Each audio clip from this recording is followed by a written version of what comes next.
So comedian and actor Russell Brand has been accused of rape, sexual assault and emotional abuse. The allegations were made in a joint investigation by The Times, The Sunday Times and Channel 4's Dispatches programme, and they date back to the height of Brand's fame between 2006 and 2013. Now, a warning that some people may find the following content distressing. One woman who was interviewed alleges Brand sexually assaulted her when he was 31 and she was just 16 years old. She accused Brand of grooming her and claims he called her the child and his little dolly. The woman believes he curated a persona as a womanizer to act as a smokescreen for his behaviour. I think he was very skillful in the start from making his identity be, I'm the womanizer, I'm a sex addict, I'm inappropriate, but it's all just a joke, it's funny. It's, you know, it's a smokescreen for a lot more of his dark behaviour. Part of the investigation focused on Brand's time at the BBC. He's accused of making sexual comments about a newsreader urinating in the studio in full view of staff and guests and other inappropriate behaviour during a Radio 2 episode. Brand offered to take his naked female assistant to meet Jimmy Savile. I've got a assistant called... Part of her job description is that anyone I demand she greets, meets, massages, she has to do it. She's very attractive, Jimmy. Well, that's a good start. What kind of start? You could send her along to do some research. Would you like her to wear anything in particular, Sir Jimmy? I'd actually prefer her to wear nothing. Right. So you want my assistant to meet you naked? Okay. Well, that's not going to be a problem. Well, Russell Brand has vehemently denied the criminal allegations in a video posted online. Amidst this litany of astonishing, rather baroque attacks are some very serious allegations that I absolutely refute. These allegations pertain to the time when I was working in the mainstream, when I was in the newspapers all the time, when I was in the movies, and as I've written about extensively in my books, I was very, very promiscuous. Now, during that time of promiscuity, the relationships I had were absolutely always consensual. I was always transparent about that then, almost too transparent, and I'm being transparent about it now as well.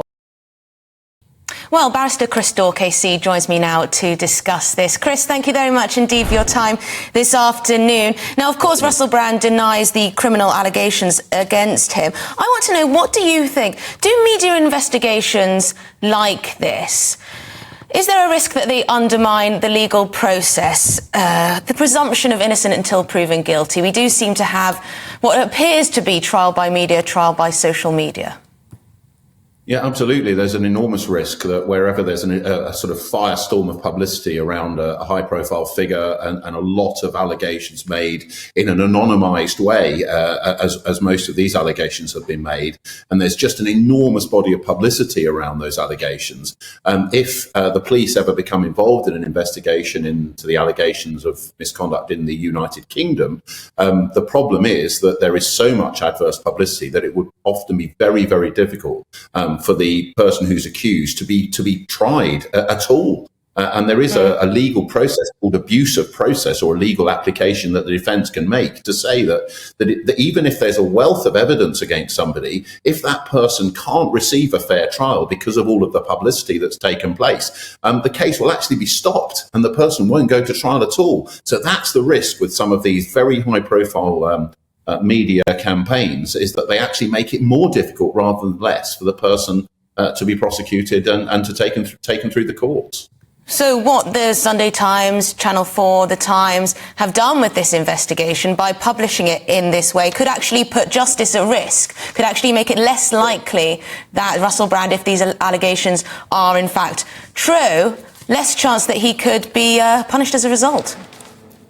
In Britain, obviously the law in the United States, where some of this conduct is alleged to have taken place, is completely different, and they don't have a restriction on pre-trial publicity. And you often see American prosecutors and American lawyers going on television and talking openly about the case and discussing it in great detail. So it wouldn't make any difference in the US, where, as I say, that kind of publicity is very much the norm, as your viewers will have seen many times. But in Britain, in England at least, where I practice, we have very strong contempt of court laws. And if there was already a criminal investigation open in this country, none of this publicity would be allowed. There would be automatic reporting restrictions which would prevent prejudicial publicity from taking place. So if you take the example of Lucy Letby, who was recently, as everyone will remember, convicted of the most appalling series of murders and attempted murders of babies. As soon as that criminal investigation began, however many years ago, there was almost a kind of complete blanket ban on publicity other than the very bare facts of what was going on and what the allegations were.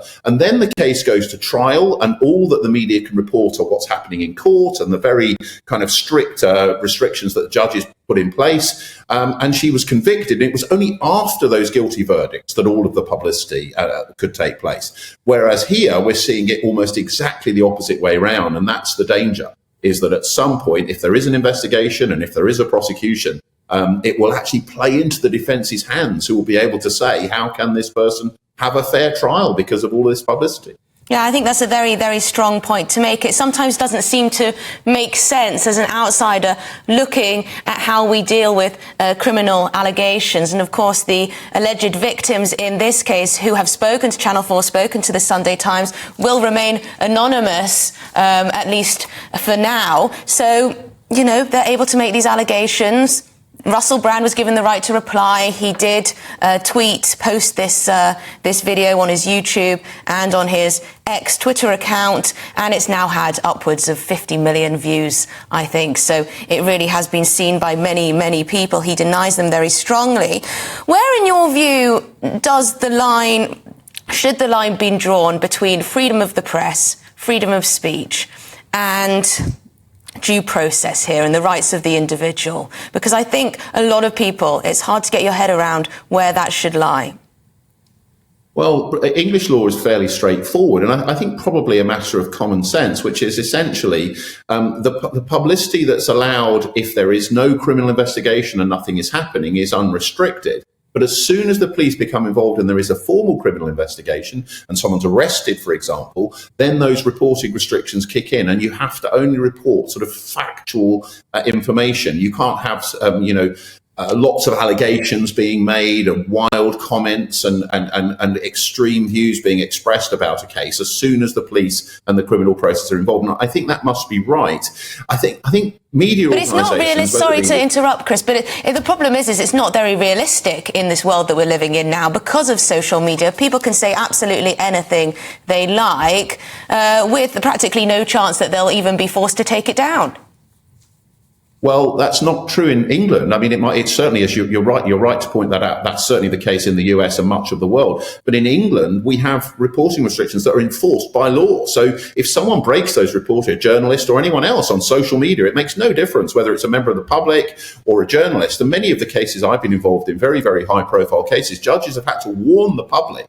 If you make this sort of comment, and it happened in, as I say, a very high-profile case I did last year, and if you make these sorts of comments, you're at risk of being arrested and even sent to prison for contempt of court. That's England. So we have quite strict rules in this country. In other places, well, frankly, I don't know how any jury could come to a trial in the United States and take Donald Trump, for example, who's facing 3 or 4 criminal indictments. The amount of publicity and all of the comment that's been made online and in the media, how there could ever be realistically an objective, fair jury to look at that case, I think that's very, very difficult to imagine. And I think likewise, I have to say, if Russell Brand were ever charged with the offences he's been accused of in England, I think it'd be a very, very difficult job to find a jury who could try that case without some form of prejudice. But I suspect, frankly, in the end, that's what would happen if there were charges and it went through the process. I think it probably would be allowed to go to trial because very few cases are actually stopped on publicity grounds. But that doesn't mean that journalists and members of the public who are commenting on these cases shouldn't. Just be careful that you end up making comment which achieves the opposite of what you want. Because if you want someone who's committed these sorts of crimes, and I'm not suggesting for a moment Russell Brand has, I have no idea, but whoever it is, if you want someone to face justice, generally speaking, big waves of publicity with lots of wild allegations is not the way to achieve that justice in the criminal justice system. Well, thank you very much indeed for your time and your comments. Chris Daw KC there, barrister. Thank you very much indeed. Now, a BBC spokesman has said Russell Brand worked for a number of different organisations, of which the BBC was one. Indeed, the BBC has, over successive years, evolved its approach to how it manages talent and how it deals with complaints or issues raised. We have clear expectations around conduct at work. These are set out in employment contracts, the BBC values, the BBC Code of Conduct, and the anti-bullying and harassment policy. A Channel 4 spokesman has said, Channel 4 is appalled to learn of these deeply troubling allegations. We have found no evidence to suggest the alleged incidents were brought to the attention of Channel 4. We will be asking the production company who produced the programmes for Channel 4 to investigate these allegations. Now, lots of you have been getting in touch about these allegations. Virginia, she's written in and says, I cannot believe we are now letting TV producers have a trial and give a verdict. I'm not sure what you mean by that. Stephen says, the media have been aware of these allegations against Russell Brand for over a decade, so why now? Yes, lots of people have been asking this. The Sunday Times and Channel 4 have said that they've been looking into this, researching this for years, for a very long time indeed. Why did it not surface sooner? One might ask. One might also ask, why didn't the BBC and Channel 4 take various complaints more seriously at the time, or see bad behaviour, and not least what Russell Brand was saying on the radio, on national radio. But there you go. James says, examining the facts and evidence is the job of the police, not journalists or commentators in serious cases such as this. Yes, the KC did suggest that actually revealing this information in this way in the newspapers, on broadcast media, might actually make it less likely that we see a free and fair trial, and that justice is served if the criminal allegations are in fact true.